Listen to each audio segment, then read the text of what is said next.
Welcome to Shining from Within, the podcast that explores the infinite amount of power and potential that lies within each and every one of us, brought to you by the host with the most, Genevieve.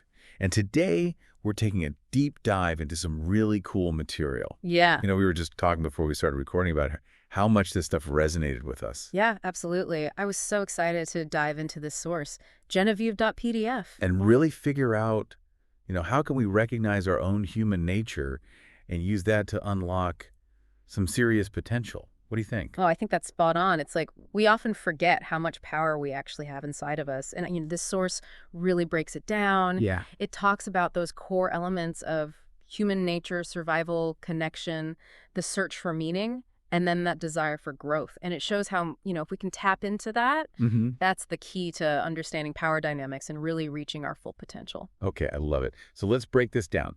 You mentioned survival instincts. How does that even play into personal growth and empowerment? To me, those sound kind of contradictory. Right. But it's not about ignoring those instincts, right? It's about understanding them, like how they influence our behaviors and our interactions with others. Right. For example, the drive to connect with other people that can lead us to collaborate, build strong relationships, which ultimately is what helps us to grow both personally and as a group. So it's almost like we can harness those instincts and use them to help us achieve our goals instead of letting them control us. You got it. It's all about self-awareness. Right. The more we understand why we do what we do, what's motivating us, the better we can sort of navigate those primal instincts and actually use them to our advantage. Okay, that makes a lot of sense. So how does power fit into all of this? Because, the source kind of suggests that it's about way more than just, who's in charge. Absolutely. Power, right? It's not a bad thing in itself. It's a force that exists in literally all relationships and all interactions. Oh, interesting. And the source breaks it down into different categories like personal power, positional power, relational power, and even coercive power. And just understanding the differences between those is essential for navigating all those complexities of how humans interact. Yeah. Okay, so let's say I'm in a situation and I'm feeling totally powerless. Let's say I have a difficult boss or I feel stuck in a rut. How can understanding these different types of power actually help me change my situation? Okay, great question. So let's take that difficult boss example. Right. If you feel disempowered, it's helpful to step back and say, okay, what's going on here? What kind of power dynamic is this? Is your boss just relying on their positional power, the authority that comes with their job title? Or are they using coercive power like threats or punishment to get what they want? Ooh, that's a good distinction.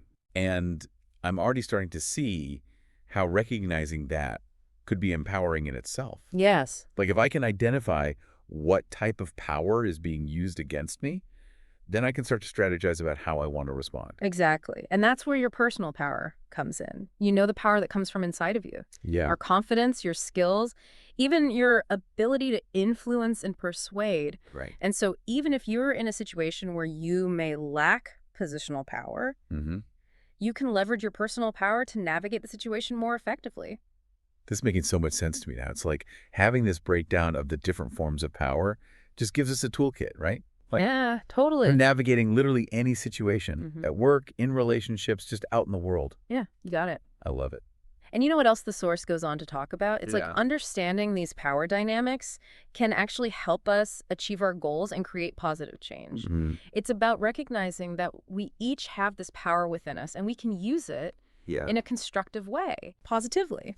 Both for our own benefit and the benefit of other people. This is so fascinating. It's like we're peeling back the layers of like how humans interact. Yeah. And seeing these hidden forces that shape our experiences. Right. Yeah. And the coolest thing is that once we understand them, we can actually start to consciously shape them. Yeah. To create a reality for ourselves and the people around us that's more fulfilling and empowering.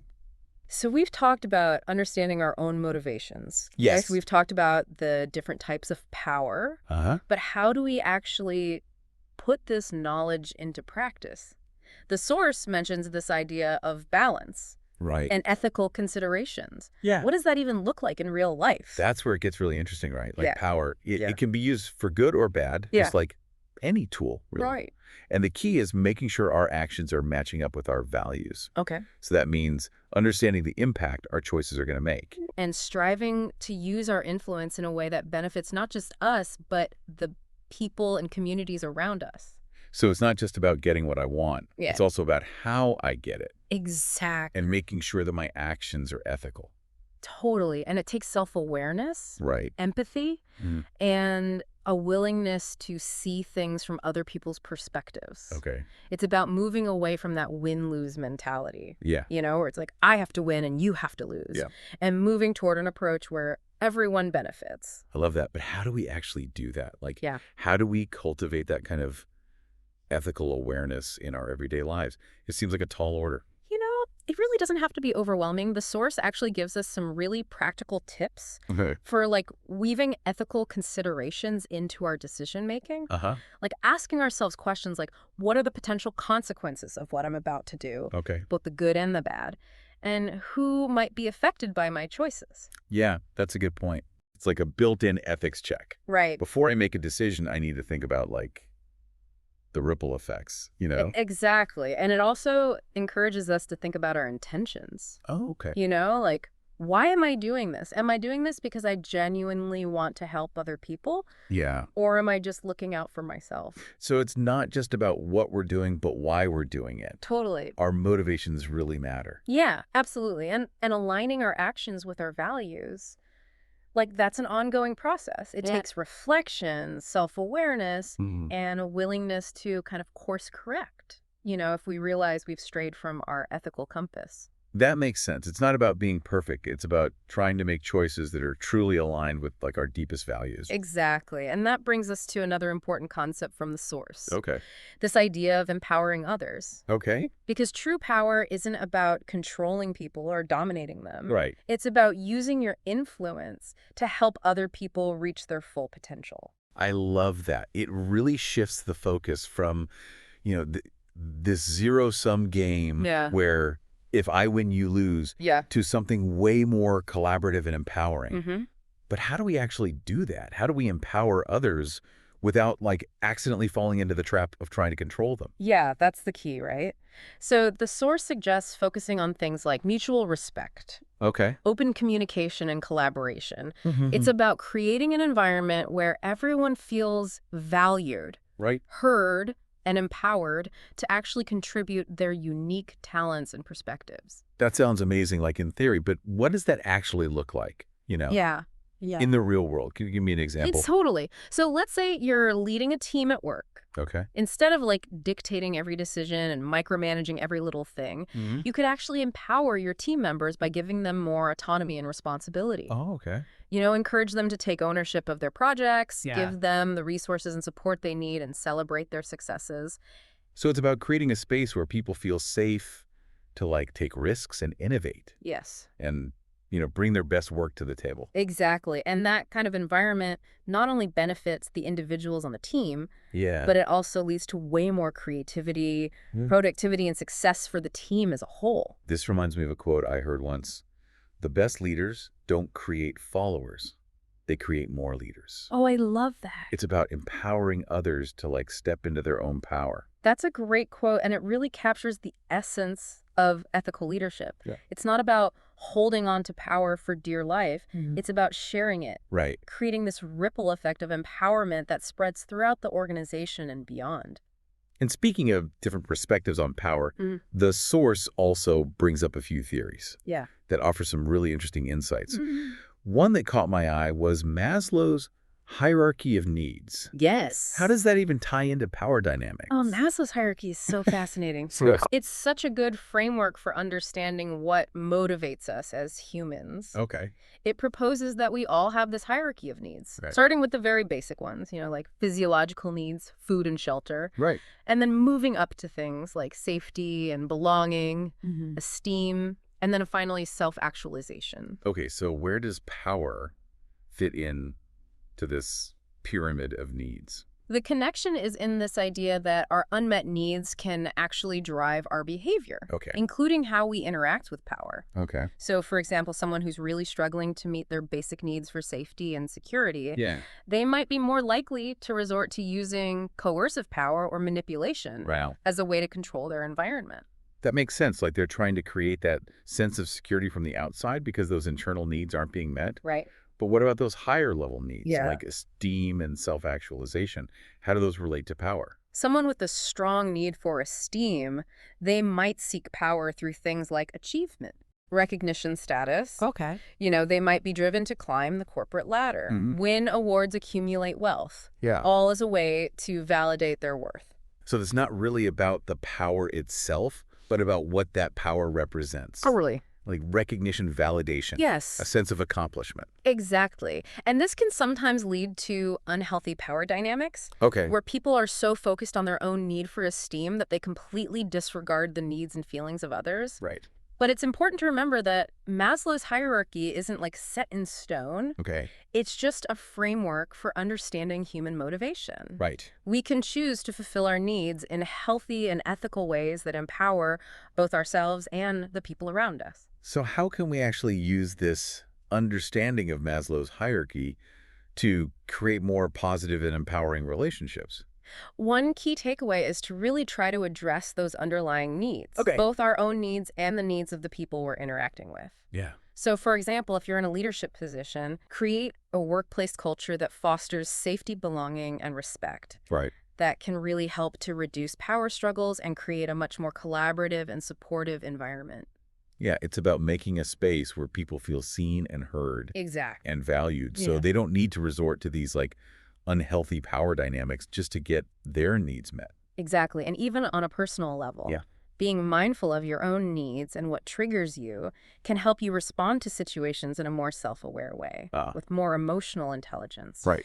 So instead of reacting defensively or trying to assert power over someone else, you can approach interactions with empathy and a desire to find solutions that work for everyone. So it's almost like a cycle. Yeah. Understanding my own needs helps me be more empathetic towards others, Exactly. which then creates a more balanced and empowering dynamic for everyone. That's a beautiful way to put it, and it brings us right back to the core theme of our deep dive today. Yeah. Recognizing that true power doesn't come from dominance or control. Right. It comes from understanding and harnessing the full potential that exists within ourselves and other people. I'm so glad you brought that up, this idea of true power, because it's not just about, getting what I want. It's Yeah. about using my influence to create positive change in the world and empower others to do the same. Absolutely. The source also mentions a couple other theories about power, Yes. like Machiavellianism and game theory.